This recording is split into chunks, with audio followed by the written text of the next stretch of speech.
तो hello everyone, revision में आपका फिर से स्वागत है। तो दोस्तों, छत्तीसगढ़ राज्य में महिला बाल विकास विभाग के अंतर्गत एक योजना चल रही है जिसका नाम है मिशन शक्ति योजना। अब इस योजना के तहत महिला हेल्पलाइन 181 का संचालन हो रहा है। अब इसके सुचारू संचालन हेतु विभिन्न पदों पर भर्ती निकाली गई है। तो आज इस वीडियो में बात करने वाले हैं कि आखिर कितने पद हैं, इसमें क्या क्या योग्यता रखी है और इसको आपको अप्लाई कैसे करना है। तो इन सभी के बारे में जानकारी मैं इस वीडियो में देने वाला हूं। तो अगर आप वीडियो पर नए हैं तो पहले जाइए लाइक शेयर एंड सब्सक्राइब कर लीजिए, तभी इसी प्रकार की वीडियोस के नोटिफिकेशन आपको मिल पाएंगी। तो बिना किसी देरी के बढ़ते हैं हमारे आज के वीडियो की ओर। हाँ तो दोस्तों, आप यहाँ स्क्रीन पर देख पा रहे होंगे, ये ऑफिशियल नोटिफिकेशन है संचालनालय महिला एवं बाल विकास विभाग छत्तीसगढ़ का, जो कि 12 दिसंबर 2024 अर्थात कल ही का नोटिफिकेशन है। तो ये अपडेटेड वर्जन है, इसलिए आपको अभी इस वीडियो में मैं बताने वाला हूँ कि इसकी अंतिम तिथि क्या होगी और इसकी जो योग्यता से लेकर सभी चीज़ों को मैं आपको डिटेल से बताने वाला हूं, ताकि आप इसको अच्छे से अप्लाई कर पाएं और साथ ही साथ इस वीडियो पर अंत तक बने रहें ताकि कोई भी जानकारी आपसे छूटे ना। ठीक है, अब देखिए 12 दिसंबर 2024 का जो है नोटिफिकेशन है। अब महिला एवं बाल विकास विभाग के अंतर्गत जैसे कि मैंने बताया एक योजना चल रही है मिशन शक्ति योजना, और इसी के तहत महिला हेल्पलाइन 181 का भी संचालन हो रहा है, जिसके तहत विभिन्न पदों पर भर्तियां आई हुई हैं। ठीक है, अब आगे देखते हैं हम। तो देखिए, अब इस फॉर्म को हमको भरना कैसे है, क्या इसे ऑनलाइन भरना है या ऑफलाइन भरना है। तो दोस्तों, इसकी जो फॉर्म भरने की प्रक्रिया होगी वो पूर्णतः ऑफलाइन मोड से, ठीक है, होगी, जो कि आप पंजीकृत डाक या स्पीड पोस्ट या फिर कोरियर के माध्यम से करने वाले हैं, और जिसको 10 जनवरी 2025 तक ही आप जमा कर सकते हैं। तो ये जो है इसकी अंतिम तिथि है। तो इस वीडियो के बाद आप तुरंत जाइए, सारी की सारी फॉर्म के डॉक्यूमेंट्स कलेक्ट कीजिए और कल ही के कल इसको पोस्ट कर दीजिए यदि आप इसके अंतर्गत योग्य हैं। ठीक है, अब देखिए तो कहाँ करना है आवेदन। तो आपको संचालनालय महिला एवं बाल विकास इंद्रावती भवन ब्लॉक 1 में द्वितीय तल नवा रायपुर अटल नगर को प्रेषित करना होगा। और इस फॉर्म को कैसे प्रेषित करना है इससे संबंधित मैंने एक वीडियो बना रखी है, जो कि महिला एवं बाल विकास विभाग के अंतर्गत ही जो भर्ती आई थी उसके संबंध में मैंने एक वीडियो बनाया है। तो आप उसको जाकर देखिए, सेम उसी प्रारूप में भी इस भर्ती प्रक्रिया के लिए आपको आवेदन करना होगा। ठीक है, अब देखते हैं आगे। अब मैं बात करता हूं पदों के विवरण की। ठीक है, तो आप यहां पर देख पा रहे होंगे विभिन्न पद हैं और इसमें अलग अलग विभाजन भी है पदों का, है ना, आरक्षण का प्रावधान भी है। अब देखिए, पहला पोस्ट है हेल्पलाइन एडमिनिस्ट्रेटर, जो कि अच्छा खासा बड़ा पोस्ट है और ये केवल और केवल महिलाओं के लिए है। तो जितने भी महिलाएं हैं उनके लिए प्लस पॉइंट यहाँ पर है। अब जिसमें अनारक्षित क्या है, एक पोस्ट है, मतलब टोटल पोस्ट इसमें केवल और केवल एक है, और इसमें 45,000 एक मुश्त क्या है आपको पेमेंट दी जाने वाली है, जो कि अच्छी खासी वेतन है। ठीक है, अब फिर दूसरा है कॉल ऑपरेटर का। तो ये भी केवल और केवल महिलाओं के लिए आरक्षित है, जिसमें से अनारक्षित 5 है और एसटी के लिए 4 है और एससी के लिए 1 पोस्ट है और ओबीसी के लिए 2 पोस्ट है। इस प्रकार से ओवरऑल 12 पोस्ट यहाँ पर कॉल ऑपरेटर के भी हैं, जिसमें 20,000 की राशि आपको एक मुश्त दी जाएगी। अब फिर है आईटी सुपरवाइजर का। ठीक है, ये मेल और फीमेल दोनों के लिए है।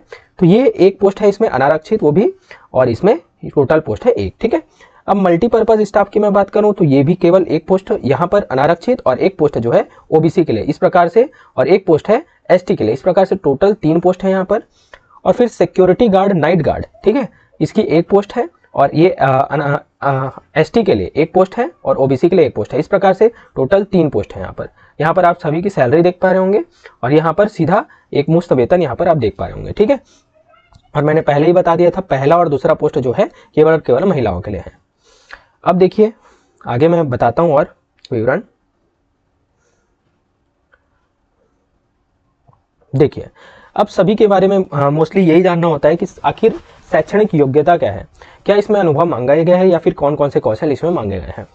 तो दोस्तों मैं बता दूं कि हेल्पलाइन एडमिनिस्ट्रेटर महिला पद के लिए, देखिए इसकी मैं पीडीएफ जो है अपने टेलीग्राम चैनल श्री विजन पर अपलोड कर दूंगा और टेलीग्राम चैनल का लिंक डिस्क्रिप्शन बॉक्स पे दे दूंगा, ताकि आप इसको जाएंगे और वहां पर विस्तृत अध्ययन वहां पर जाकर करेंगे। वीडियो में सभी चीजें बता पाना मुमकिन नहीं है, अन्यथा वीडियो बहुत ही ज्यादा लंबी बन जाएगी। ठीक है, और आपको कोई भी डाउट होगा आप वहां पर कमेंट करके पूछ सकते हैं, मैं कोशिश करूंगा आपको ज्यादा से ज्यादा हेल्प प्रोवाइड कर सकूं। अब पहला पोस्ट है हेल्पलाइन एडमिनिस्ट्रेटर का, जो केवल महिलाओं के लिए है, और इसमें अनिवार्य न्यूनतम शैक्षणिक योग्यता की अगर मैं बात करूं तो मान्यता प्राप्त विश्वविद्यालय से यदि आप विधि, सामाजिक कार्य, समाजशास्त्र, सामाजिक विज्ञान, मनोविज्ञानों में स्नातकोत्तर दैट मीन्स पीजी की डिग्री, पोस्ट ग्रेजुएट की डिग्री यदि आपके पास है तो आप इसके लिए एलिजिबल हैं। यहाँ पर आप देख सकते हैं अनिवार्य कौशल की बात की गई है, जिसमें आपको कंप्यूटर का अच्छा खासा ज्ञान होना चाहिए, जिसमें से MS ऑफिस आपको अच्छी तरह से आना चाहिए।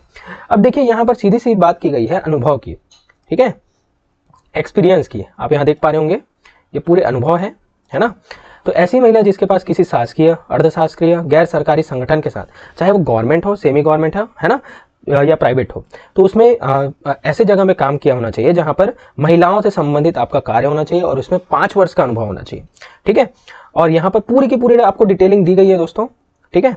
यहाँ पर आप देख सकते हैं, मैं और नीचे करता हूँ, देखिए, ठीक है। महिलाओं की सुरक्षा एवं संरक्षण से संबंधित संस्थान में प्रबंधकीय कार्य करने का कम से कम 5 वर्ष का अनुभव हो और अधिमान्यता उसी ढांचे के भीतर या बाहर परामर्श का कम से कम 1 वर्ष का अनुभव हो, तो इसे क्या दी जाएगी, यहाँ पर प्रायोरिटी दी जाएगी, ठीक है।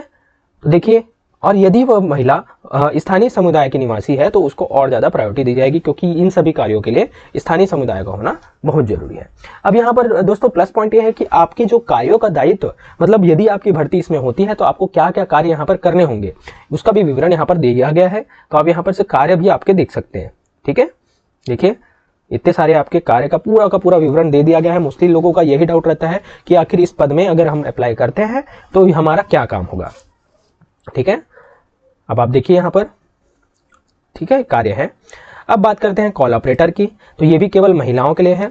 अब इसमें प्लस पॉइंट ये है दोस्तों कि इसमें केवल और केवल ग्रेजुएशन की डिग्री मांगी गई है, और ये ग्रेजुएशन आप किसी भी स्ट्रीम से हो, चाहे आप बायो वाले हो, मैथ्स वाले हो, कुछ में भी हो, सिर्फ आपका ग्रेजुएशन मतलब स्नातक आपके पास होनी चाहिए, ठीक है। तो यहाँ पर स्नातक की डिग्री सीधी सी मेंशन की गई है। हिंदी, अंग्रेजी, छत्तीसगढ़ी भाषा में अच्छे संवाद कौशल, मतलब अच्छे से आप बात कर सके, थोड़ा बहुत समझ सके, ठीक है। अब ऐसी महिला जिसके पास हिंदी, अंग्रेजी और स्थानीय भाषा में अच्छा संचार कौशल हो और दूरसंचार वेब आधारित प्रशासनिक प्रणालियों पर काम करने का कम से कम 2 वर्ष का आपके पास अनुभव हो, मतलब यदि आपके पास एक्सपीरियंस सर्टिफिकेट है दोस्तों तो आप इसके लिए एलिजिबल हैं। और यदि आप इसके लिए अप्लाई करेंगे तो आपको वहां पर का एक्सपीरियंस सर्टिफिकेट भी अटैच करना होगा। और साथ ही साथ यदि एक्सपीरियंस है और अभी वर्तमान में कार्यरत है तो आपको अनापत्ति प्रमाण पत्र, जहां जिस संस्था में आप कार्य कर रहे हैं, है ना, वहां का अनापत्ति प्रमाण पत्र भी यहाँ पर जमा करना होगा। मैं आपको बार बार बता देता हूँ।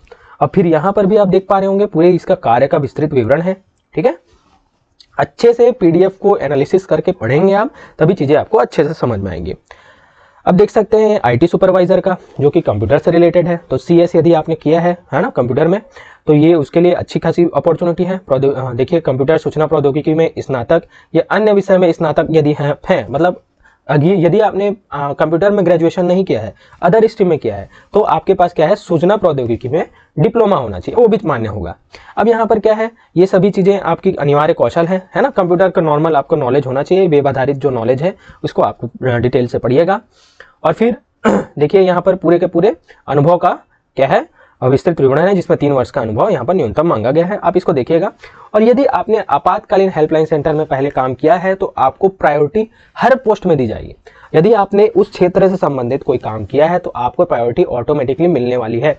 आप इस बात को ध्यान में भी रखेंगे, ठीक है। अब यहाँ पर भी क्या है, कार्य का पूरा विवरण दे दिया गया है ना, एक पूरा कार्य का विवरण। अब ये है मल्टीपर्पज स्टाफ, है ना, बहुउद्देशीय कार्यकर्ता। अब इसमें केवल और केवल क्या मांगा गया है, 10वीं पास यदि है तो आप इसके लिए अप्लाई कर सकते हैं। और शासकीय या अर्धशासकीय या गैर सरकारी, गवर्नमेंट हो, सेमी गवर्नमेंट हो या प्राइवेट भी हो, है ना, यहाँ पर आपने यदि 2 साल का काम किया है, न्यूनतम 2 साल का काम किया है, तो आपको अनुभव प्रमाण पत्र लगाना है और वहां पर अप्लाई कर देना है। आप इसके लिए एलिजिबल हैं, ठीक है। इसकी सैलरी भी अच्छी खासी है दोस्तों, तो आपको करना है इसमें। फिर यहाँ पर आप इसका काम देख सकते हैं, क्या क्या काम है, ठीक है। और इसमें अच्छी खासी आपको टाइम भी मिलने वाली है दोस्तों पढ़ने वढ़ने के लिए, अगर आप आगे का प्रिपरेशन करना चाहते हैं। अब देखिए, सुरक्षा गार्ड है ना, नाइट गार्ड, इसकी है तो इसमें केवल 8वीं पास मांगा गया है। और इसमें भी जिला या राज्य स्तर पर किसी सरकारी या प्रतिष्ठित संगठन में, है ना, गवर्नमेंट हो या फिर किसी भी प्रतिष्ठित संगठन में सुरक्षा कर्मी के रूप में यदि आपने 2 साल का काम किया है तो आप इसके लिए एलिजिबल हैं, ठीक है। तो हर जगह आपको क्या लगाना है, एक्सपीरियंस का सर्टिफिकेट यदि आप लगाते हैं तो आपको प्रायोरिटी दी जाएगी, ठीक है। और देखिए दोस्तों, और इससे प्राथमिकता किसको दी जाएगी, जो सेवानिवृत्त मिलिट्री या पैरामिलिट्री आवेदक हैं उनको क्या दिया जाएगा, प्राथमिकता दी जाएगी। जो रिटायर्ड हो चुके हैं, ठीक है, उनको क्या है, प्रायोरिटी दी जाएगी। अब यहीं पर इसका भी यहाँ पर कार्य दिया गया है, ठीक है। देख सकते हैं आप सारे कार्य यहाँ पर है। अब बात करते हैं दोस्तों मेन पॉइंट पे, आयु सीमा की, कि कितना आयु सीमा आपके पास होना चाहिए, है ना। एज लिमिट के बारे में बात करते हैं। तो देखिए दोस्तों, न्यूनतम आयु की अगर मैं बात करूं तो 21 वर्ष और अधिकतम आयु जो है 35 वर्ष रखी गई है। तथा जो छत्तीसगढ़ के स्थानीय निवासी हैं उनको आयु में विशेष छूट भी प्रदान की जाती है। तो आप 40 से 45 साल के भी हैं तो इसमें अप्लाई कर सकते हैं। विशेष छूट जो कि उसके नियमावली को आप देख के ये अनुमान लगा सकते हैं कि आपकी आयु में कितनी छूट दी जाएगी, ठीक है। और इस आयु की गणना की अगर मैं बात करूं तो 1 जनवरी 2024 की स्थिति में आपकी आयु की गणना की जाएगी, ठीक है। अब आगे बढ़ते हैं, ठीक है। ये सभी चीजों को आप अच्छे से देखिएगा। अब देखिए निवासियों की अगर मैं बात करूं तो इसमें केवल और केवल छत्तीसगढ़ के मूल निवासियों का होना आवश्यक है। मतलब छत्तीसगढ़ से बाहर के लोग इसमें अप्लाई नहीं कर सकते। इसमें मूल निवासी होना का आपका आवश्यकता है। और साथ ही साथ जब आप डॉक्यूमेंट फिल करेंगे तो आपको स्थायी निवासी प्रमाण पत्र भी जमा करना होगा, ठीक है। तो यदि आपके पास स्थानीय निवासी प्रमाण पत्र है तो भी आप इसके लिए एलिजिबल है। अब देखिए पदों का आरक्षण, जैसा कि मैंने आपको बता ही दिया है ऊपर, ST SC OBC ये सभी के लिए, है ना। और यदि आप चयनित हो जाते हैं, इस पद के लिए चयनित हो जाते हैं, तो आपको 1 माह के भीतर जो है मेडिकल सर्टिफिकेट भी यहाँ पर 1 माह के भीतर देना होगा। यदि आप चयनित हो जाते हैं उसके बाद क्या बात है, ये इसको बाद में और पढ़ सकते हैं आप, इससे अध्ययन कीजिए। देखिए यहाँ पर सारे नियम लिखे हुए हैं, आप इसको अच्छे से पढ़िएगा। मैं जो इंपॉर्टेंट पॉइंट्स हैं उन्हीं को मेंशन करता हूँ यहाँ पर, ठीक है। देखिए यहाँ पर पहले ही बता दिया गया है, यदि आप शासकीय या अर्धशासकीय क्षेत्र में कोई भी काम कर रहे हैं और इसके लिए आप आवेदन करना चाहते हैं तो यहाँ पर आपको अनापत्ति प्रमाण पत्र लगाना होगा। जिस संस्था में आप काम कर रहे हैं वहां का अनापत्ति प्रमाण पत्र आपको इसमें अटैच करना होगा, ठीक है। अब देखिए यहाँ पर क्लियर मेंशन किया गया है कि यदि त्रुटिपूर्ण कोई आवेदन है ना, अपूर्ण, अस्पष्ट या त्रुटिपूर्ण, मतलब कुछ भी फॉर्म भरने में आप गलती करते हैं तो इसकी पूरी जवाबदारी आपकी होगी और आपको इससे संबंध में कोई भी सूचना नहीं दी जाएगी कि आपने ये गलत किया है, आप इसको फिर से फिल करके हमारे पास भेजिए। सीधा आपका फॉर्म जो है निरस्त कर दिया जाएगा। इसलिए जो भी फॉर्म भरना है आप अच्छे से देख के भरिएगा, सोचिएगा और समझ के भरिएगा, आराम से भरिएगा, ठीक है। बहुत टाइम है अभी। उसके बाद अब बात आती है कि इतने सारे पद हैं तो कैसे इसके लिए अप्लाई करें, है ना। मतलब यदि आपको 1 से अधिक पद के लिए अप्लाई करना है तो आप कैसे करेंगे। तो दोस्तों यदि आपको 1 से अधिक पद के लिए अप्लाई करना है तो आपको पृथक पृथक अप्लाई करना होगा, ठीक है। हर एक पोस्ट के लिए आपको अलग अलग अप्लाई करना होगा, अलग अलग फॉर्म भरना होगा। ऐसा नहीं है कि एक ही फॉर्म भरना है, उसमें पद का नाम एक सीक्वेंस में दे देना है, ऐसा नहीं है, ठीक है। एक पद के लिए आपको एक फॉर्म भरना होगा, फिर दूसरे के लिए आपको फिर से नया फॉर्म भरना होगा, ठीक है। अब आगे देखते हैं। और आवेदन की बात मैंने बता ही दी है कि आपको कैसे भेजना है, रजिस्ट्री के डाक या कोरियर के माध्यम से या पोस्ट, स्पीड पोस्ट के माध्यम से आपको भेजना है इसको, ठीक है। अब आते हैं नियुक्ति की प्रक्रिया, ठीक है। अब नियुक्ति की प्रक्रिया कैसी होगी दोस्तों। तो सबसे पहली चीज तो आपके जो न्यूनतम योग्यता मांगी गई है, जैसे आपकी ग्रेजुएशन की डिग्री मांगी गई है। अब ग्रेजुएशन में आपने कितना अंक प्राप्त किया है उसमें आपका क्या है, 60 अंक का क्या है प्रावधान है। आप जितने अच्छे अंक लाएंगे उसमें से 60 अंक आपको यहाँ मिलेंगे। अब यहाँ पर यदि आपके पास अनुभव है तो जैसे 2 साल का अनुभव है तो उसमें कुछ अंक है ना, वो तो न्यूनतम योग्यता हो गई। अब 2 साल से यदि आपके पास अधिक का अनुभव है तो प्रत्येक 1 साल में आपको 2 अंक का क्या है प्रॉफिट मिलने वाला है। मतलब जैसे 2 साल का अनुभव मांगा गया है, अब आपके पास 3 साल का अनुभव है तो आपके पास जो है 1 साल का अनुभव ज्यादा है तो आपको उसके 2 अंक मिलेंगे। तो प्रत्येक एक्स्ट्रा वर्ष का आपको 2 अंक मिलेंगे। जैसे आपके पास 4 वर्ष का अनुभव है तो आपको 4 अंक का क्या है प्रॉफिट मिलने वाला है, क्योंकि 2 वर्ष तो अनिवार्य था लेकिन 2 वर्ष आपने एक्स्ट्रा किया है तो प्रत्येक वर्ष का 2 अंक, दैट मीन 2 वर्षों का 4 अंक आपको मिलेगा, ठीक है। मैंने कोशिश की है कि आपको अच्छे से समझा पाऊं इन सभी चीजों को। अब देखिए यहाँ पर और आगे, यदि आपने महिला हेल्पलाइन या चाइल्ड हेल्पलाइन के क्षेत्र में काम किया है ना, और आपको तो इसमें भी आपको बोनस अंक मिलेंगे। प्रत्येक वर्ष के लिए 2 अंक का क्या है प्रावधान है, अधिकतम 10 अंक। अब देखिए ओवरऑल क्या है, 80 अंक के आधार पर आपका मेरिट बनेगा। अब उसके बाद मेरिट जैसे ही बनता है और उसमें आपका नाम आता है तो दोस्तों 20 अंक का क्या होगा, आपका इंटरव्यू होगा। और जहां पर कौशल परीक्षा मांगी गई है वो कौशल परीक्षा होगी, ठीक है। तो 80 + 20 ओवरऑल 100 हो गया। 100 के हिसाब से आपका मेरिट बनेगा। उसके मेरिट के बाद आपको जो है इंटरव्यू के लिए बुलाया जाएगा जिसका 20 अंक का वेटेज होगा। इस प्रकार से आपको ओवरऑल मेरिट बनने वाली है, ठीक है। देख सकते हैं आप ये सभी चीजें, नियुक्ति की अवधि से लेकर सभी चीजें विस्तृत जानकारी इसमें दी गई है।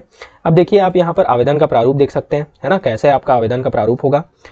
इसका जो PDF है उसके लास्ट में दिया होता है, इसी को आपको प्रिंट आउट करा के फिल करना होता है होता है और निर्धारित जगह पे भेजना होता है। ठीक है, अब यहाँ पर आपकी पासपोर्ट साइज की फोटो लगी रहती है दोस्तों। अब यहाँ पर क्या करते हैं, मोस्टली लोग साइन नहीं करते अपना, तो मैं बार बार हर वीडियो पे बताता हूँ, जहाँ पर आप यहाँ पर अगर फोटो लगा रहे हैं तो आधा साइन आपका यहाँ पर होना चाहिए और आधा क्या है, पेपर में आना चाहिए। ये ऐसे भरना रहता है फॉर्म को। ठीक है, और जो भी आप डॉक्यूमेंट लगाएंगे, देखिए आप यहाँ पर इस सभी चीज़ को भरना है आपको, है ना, देख पाएंगे। और दोस्तों मैं बता रहा हूं कि आप जो भी आवेदन, जो भी दस्तावेज आप लगाएंगे, जैसे 10th की मार्कशीट, 12th की मार्कशीट, ग्रेजुएशन की मार्कशीट, जिसमें जो मांगा गया है, जैसे मूल निवास प्रमाण पत्र, जाति प्रमाण पत्र, आय प्रमाण पत्र, जो भी मांगा गया है, तो आपको सब में सेल्फ अटेस्टेड करना होगा, मतलब खुद की साइन नीचे में करनी होगी। क्योंकि जब भी हम ऑफलाइन मोड में कोई भी जो अप्लाई करते हैं किसी भी पोस्ट के लिए, तो आपको सेल्फ अटेस्टेड करना जो होता है वो अनिवार्य होता है। ठीक है, तो आपको सेल्फ अटेस्टेड वहां पर कर देनी है, तभी ये जो है आपका फॉर्म जो है मान्य होगा। ठीक है, अब दोस्तों इस प्रकार से मैंने कोशिश की है कि आपको ज़्यादा से ज़्यादा नॉलेज दे पाऊँ, और कोशिश की है कि कम समय में बता पाऊँ कि पोस्ट क्या है और इसके क्या क्या काम होने वाले हैं और आपको कैसे अप्लाई करना है। इसके बाद भी यदि आपको कोई भी डाउट होता है तो आप कमेंट बॉक्स पर पूछ सकते हैं या मेरे टेलीग्राम चैनल पर कमेंट करके पूछ सकते हैं।